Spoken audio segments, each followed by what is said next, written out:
AI conference শেষে ল্যাবে গিয়ে এবার ওই ল্যাব অ্যাসিস্ট্যান্টের ঘাড় চেপে ধরে সব সত্যি বিহানের সামনে স্বীকার করালো কম্পাস ধারাবাহিকে দেখা যায় ওই এআই কনফারেন্সে সব জায়গায় কম্পাসকে খুঁজতে থাকে বিহান। অন্যদিকে ঋতুজা দাঁড়িয়ে দাঁড়িয়ে দেখে যে মুক্তি সবার কাছে বলে বেড়াচ্ছে যে এই সেনাপতি নাকি অখিলেশ চৌধুরীর সন্তান। মুক্তি বাড়াবাড়ি চূড়ান্ত পর্যায়ে পৌঁছে যাচ্ছে, অনেক মান সম্মান নষ্ট হচ্ছে তাদের। অখিলেশকে অ্যাকিউজ করে বলে ঋতুজা, ছি অখিলেশ ছি, আজ তোমার জন্য আমরা কতটা নিচু হয়ে যাচ্ছি। সবার সামনে মুক্তি বলে বেড়াচ্ছে যে সেনাপতি নাকি তোমার সন্তান। আর বলবে নাই বা কেন, ডিএনএ রিপোর্টে তো সেটা প্রমাণ হয়ে গেছে, তাই না? অখিলেশ চৌধুরীর সন্তান ওই সেনাপতি, তাহলে পিতৃ পরিচয় তো তাকে দিতেই হবে।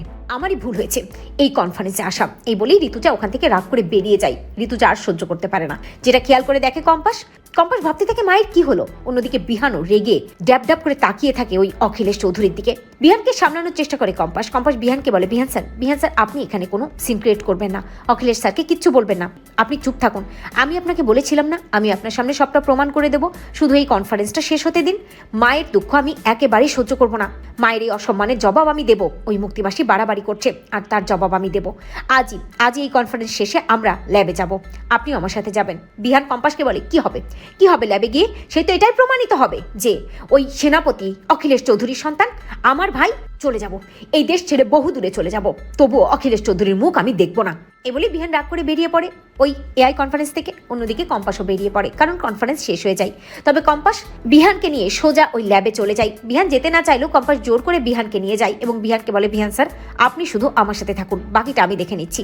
যখনই ল্যাবের মধ্যে ঢোকে কম্পাস, তখনই কম্পাসকে দেখে বেশ ভয় পেয়ে যায় ওই ল্যাব অ্যাসিস্ট্যান্ট এবং ভয় পেয়ে ওখান থেকে তড়িঘড়ি করে চলে যাওয়ার চেষ্টা করে। ঠিক তখনই কম্পাস ওই ল্যাব অ্যাসিস্ট্যান্টের ঘাটটা চেপে ধরে বলে, কোথায় পালাচ্ছিস শয়তান? কোথাও পালাতে পারবি না, আমার প্রশ্নের উত্তর তো তোকে দিতেই হবে। ওই সেনাপতি ডিএনএ রিপোর্টে তুই কারসাজি করেছিস তাই না? টাকা খেয়ে তুই সব কিছু করেছিস তাই না? তোর চাকরি তো আমি খাবোই, তারপর তোকে আমি পুলিশে দেবো। বিহান স্যার আপনি এক্ষুনি পুলিশে কল করুন।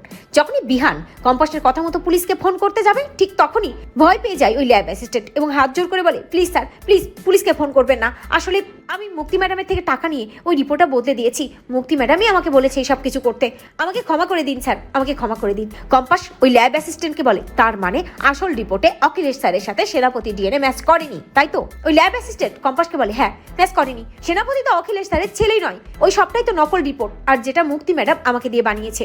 শুনেই চমকে যায় বিহান। তো বন্ধুরা তোমরা এটাই চাও তো এভাবেই যেন ল্যাব অ্যাসিস্ট্যান্টকে ধোলাই করে সব সত্যি সামনে আনে কম্পাস, এবং কম্পাস যেন মুক্তির খেলা শেষ করে? কমেন্ট করে জানাতে ভুলো না।